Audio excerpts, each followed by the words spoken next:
In this video, you will be learning how to install the latest and the most stable version of Sublime text editor on Kali Linux. First, open up your browser, go to google.com and type Sublime text and press enter. Click on the first link where it says Sublime text editing done right. When you're on this page, click on install for Linux. From here, click on apt Ubuntu Debian because Kali Linux is a Debian distro.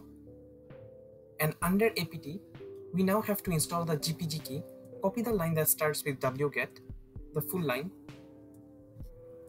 Come back to your terminal and paste the line and press enter. Next, go back to the web page again, and now we have to select the channel to use. Copy the line under stable that starts with echo.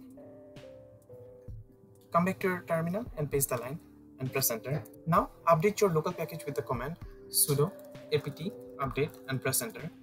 After your local package has been updated, install Sublime text editor with the command sudo apt install sublime-text and press enter.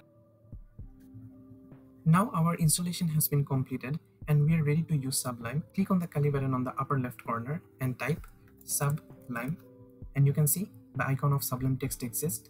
Click on that and your Sublime text editor will start. So this is how you install Sublime text editor on Kali Linux. Thank you so much for watching the video.